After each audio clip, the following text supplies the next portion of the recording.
All right, man. Y'all get back in here, man. I don't know what happened, but listen, man. This morning, man, we talking about this movie Color, man, and how this movie came out in the 80s and how it did the youth. The youth is people like me. How this movie did the young, impressionable minds. People like OG Percy. It's because of this movie. You got people like OG Percy, people like Kryptonite that was influenced to make gang violence, to make killings cool.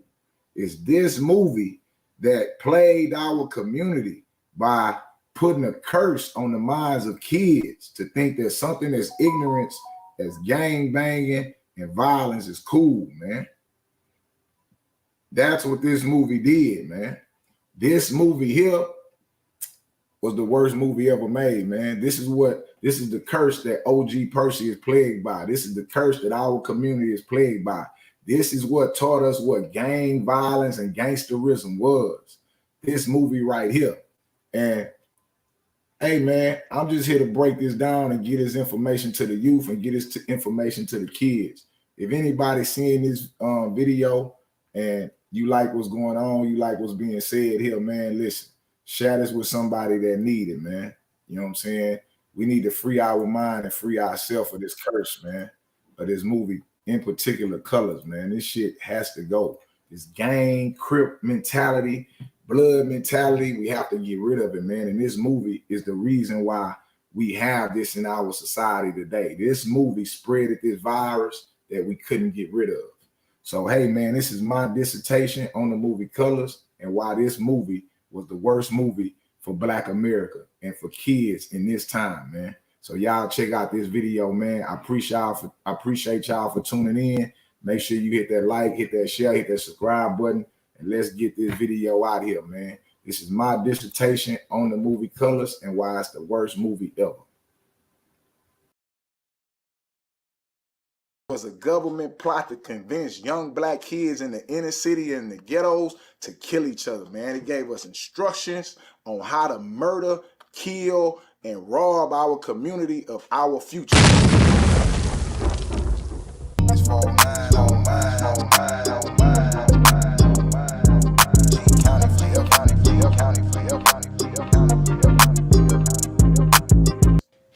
Yes, sir.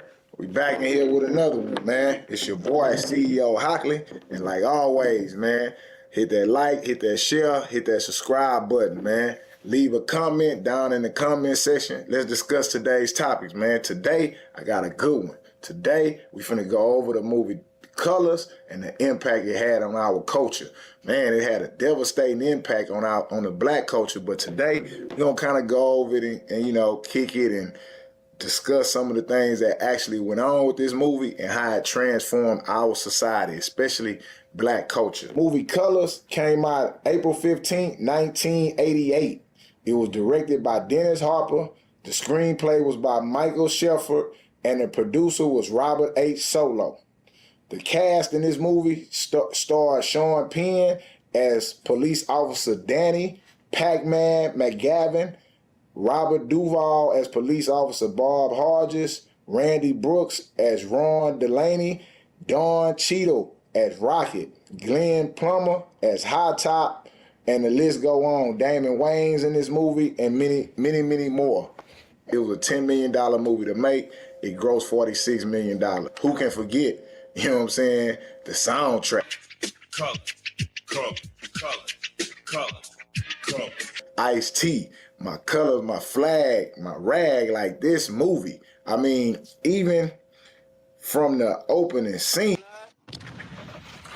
this movie was attractive. It was intoxicating. It was alluring. It was so impressionable on a young mind that it made a long-lasting impact, and we still feeling the effects from this movie today. Like, that doesn't give you what's going on. Like I say, man, from Ice-T standing up there in 1998 with that rope, that chain on, rapping, spitting those lyrics, man, was so intoxicating to Black culture and Black minds. It made no sense. The opening scenes, and they going through Just jail. multiply colors, colors, colors, colors, colors, colors, colors, colors, going through that cell, and they hitting up them signs and them gang signs coming through. What up, blood? What up, cuz? What up, man? This is like, y'all don't understand.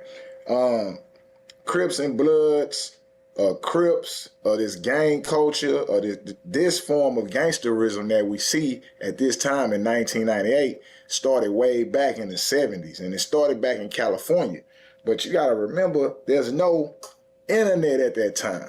Yeah, there's no internet. There's no Instagram. There's no Facebook. So if you, like me, I'm here in Texas. If you are in Texas, you don't see that in 1978. You don't, 74, 73, whenever it started. I don't want to get dates wrong. I'm not a historian like that. I'm just having a conversation.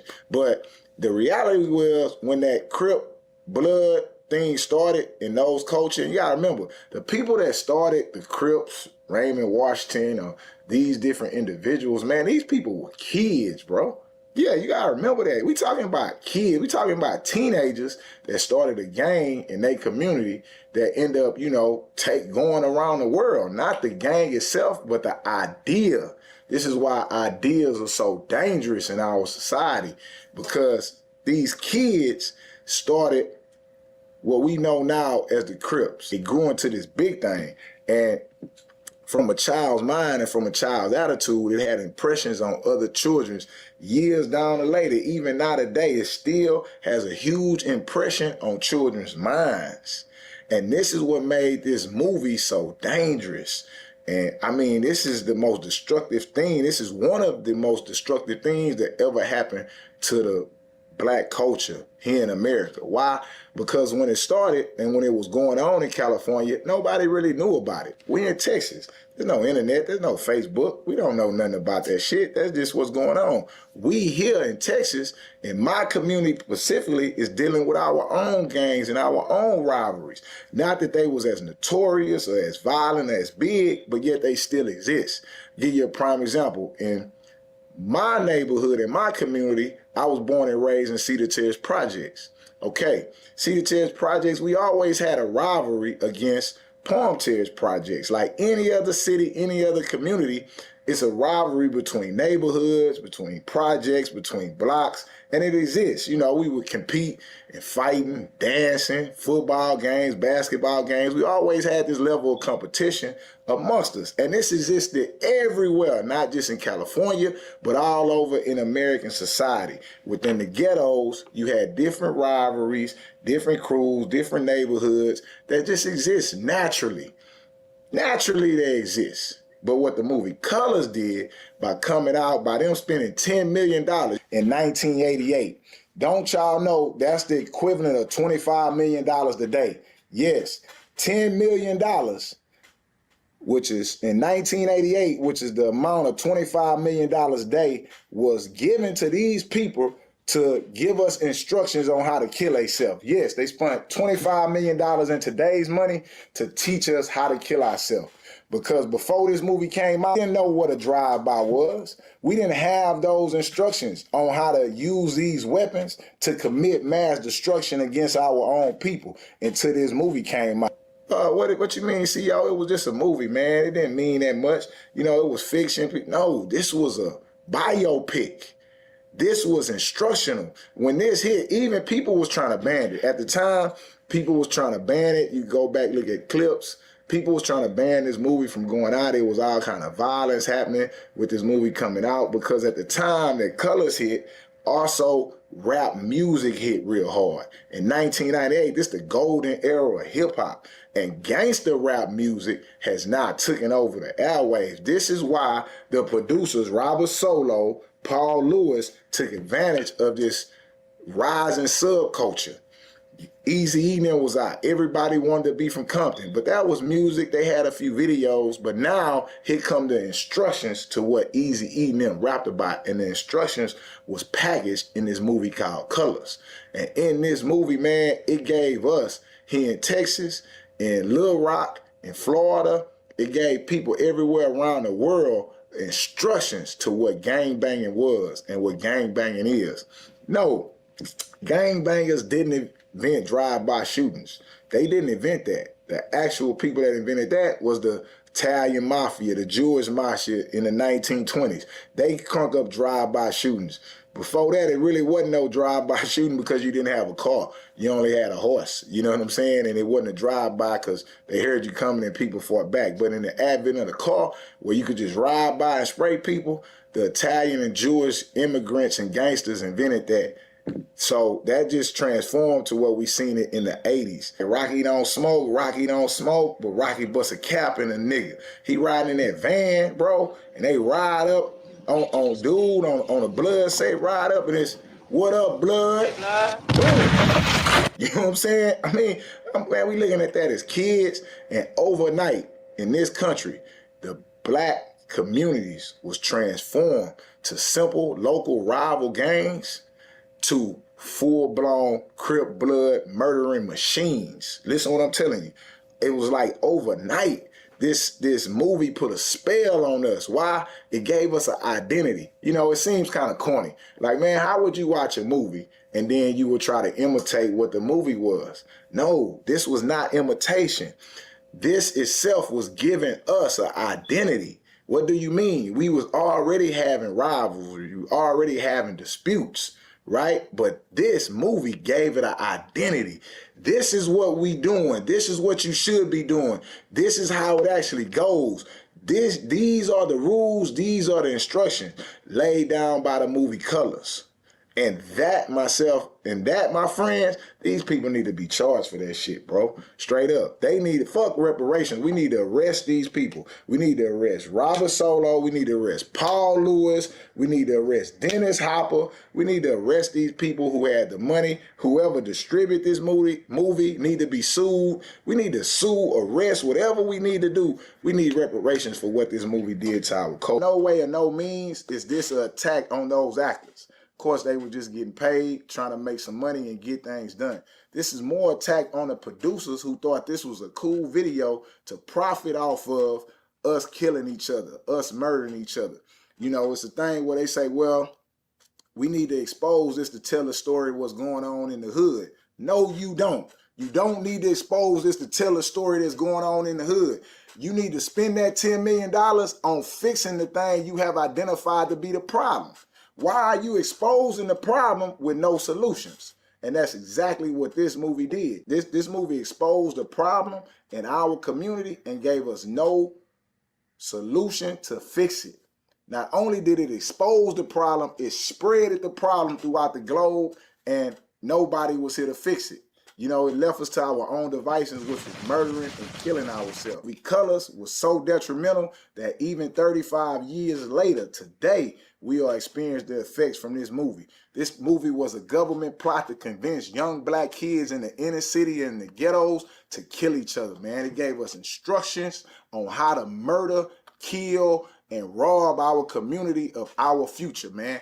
And for that, we gotta sue these people, man. These people need to pay us, man. Cause this movie here done us no good and no justice. It was an atomic bomb dropped on young black youth in the ghetto throughout this whole nation, man. And for that, we need reparations and we need payment. Just like the people in Nagasaki and Hiroshima got when they dropped the atomic bomb on them. We need to sue, arrest, whatever we need to do. We need reparations for what this movie did to our culture. And that's how powerful movies is. That's how powerful music is. It shapes the mind. It gives instruction to people who don't know any better or who haven't learned enough to understand that, hey, this is just a movie. This is over with. No, for us, that was culture. That's why me, myself, even my whole neighborhood, within a summer, we went from being seated terrace projects to being Crips. I ended up being a rolling 60. We ended up joining gangs. We ended up going to prison. We ended up doing all this stuff. We ended up murdering each other. Went from having fist fights in the backyard to killing each other because this movie gave us instructions to justify our madness and show us what was the rules, what was the regulations. That's how it goes. That's how deadly and dangerous that movie was. Even today, now it's all over the world. You know how many people done died because they done personified Rocky? Or personified the different characters in this movie because there's no manual, there's no book on how to be a Blood or a Crip. We didn't even know this existed until Colors came out. This shit was instructional, bro. You know what I'm saying? And it was designed to, like always, you know what I'm saying, feed us this candy, which is actually poison. And this poisoned us. They do that with the music. They do that with everything related to black culture. You know what I'm saying? They poison us through entertainment. We are the only culture that are entertained by our devastation. What do you mean? Movies like Colors is very entertaining. We are entertained by slave movies. Man, I don't want to watch no fucking slave movie. Don't bring me no fucking slave movie. I don't want to, that's not entertaining to me. That's not something I want to impress on my mind, that people that look like me or people that are quote unquote my ancestors. And when I say quote unquote my ancestors, meaning don't show me the people that were slaves. Show me the people that were kings. Show me the people that was great. Don't keep entertaining me with this misery and pain, leaving this in my mind so I could be submissive or I could feel like I haven't achieved anything. Yeah, they always want to give you the Martin Luther King and the story, and then you know he got his head blown off. Don't bring me Martin Luther King story. Bring me Elijah Muhammad's story. Do you understand what I'm saying? That's what I want to see. That's what I want to hear. But these are the things we have to understand about these movies and these music and things that's going on. Now, I would admit, in 1998, it was young for me to understand it. I was a 10-year-old kid. My cousins and them started cripping. People in my neighborhood started cripping, and that's what it was. Like, we Crips now, and we ride down. I mean, people, mamas, everybody. We wear the blue. You know what I'm saying? And I'm going to put some pictures up on the screen so you see that. And we had a thing, I never forget. We had a big old gang fight in middle school, right? But again, the rivalry already exists. Forget the movie, the rivalry between Cedar Terrace kids and Palm Terrace kids already exists, just like in any other neighborhood or any other area. But because of this movie, it gave us identity, and we picked colors and we picked sides. Now it gave us instructions. And we had a big old fight in middle school, right? Big old fight, right, man. Big old fight in the assembly that we had. We had a big old fight there. And from there, it just turned into chaos out in the streets, man. People started getting killed. People started getting murdered. Things started getting real drastic. You know what I'm saying? And me, myself, I became a part of that. As I would. Come on, I'm 10, 12, 13 years old, man. Come on. We living in poverty already. We live in this community. Why wouldn't I be a part of what my community is a part of? But this movie Colors gave my community instructions to be dangerous and to commit genocide. And we fell in line. Why? We had nothing else to do. And we was already semi at odds, and this just intensified it. You know, I mean, it's a sad thing, but that's the reality of it. That's why these people need to be sued. They need to pay back reparations. This company, the people that distribute this film need to be sued. This is evidence that, hey, this was a crime, this was miscellaneous, and this needs to be addressed. But again, people want to just talk about other stuff, act like it's just a movie, act like it ain't real like that. But that's exactly what happened. Without the movie, that's why people ain't GDs and BDs. See, Chicago, they had a culture of the same thing. Gangster disciple, black disciple, Peace Stones and things like that. But they didn't have a movie Colors.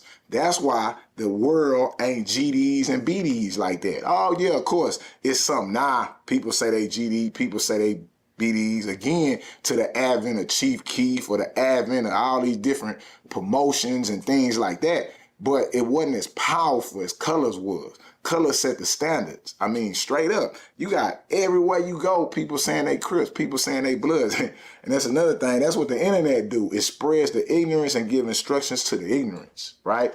But the funny part is, back then, when it was kicking off, when it was started, people would kind of chastise us and be like, oh, y'all not with the real Crips. Y'all just doing what y'all seen on the movie. Y'all really not Crips. And our response to that was to create violence. Yeah, we ain't the real one, but you bleeding for real.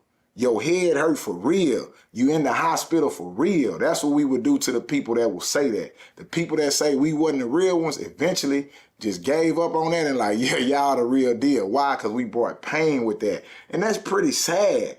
That's pretty disgusting, but that's what that movie did to us. Had we not seen that movie, we probably would have been like any other typical kids, grew up in little gangs and then moved on with our life and matured and outgrew that. But no, with the movie, with the music, Snoop Dogg being a 60-year-old Crip, nah, it's 60-year-old Crips. Niggas is telling their kids, it's generations passed down, and ignorance is keep going. And to that, we need to be paid. Bro, straight up, we need a lawsuit brought against these people.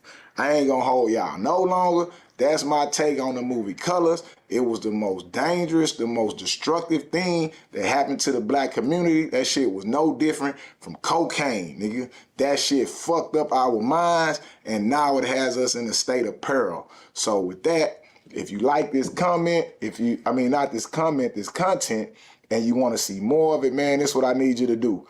I need you to text the word salute. Text the word salute to the number on the screen.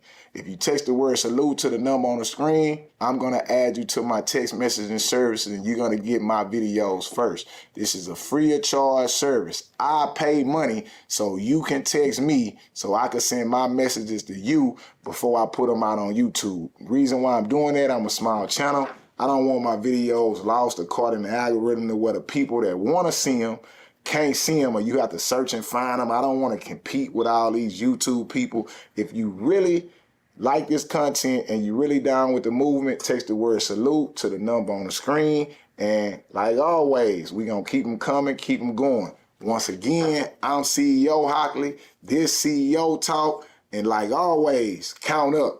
We out.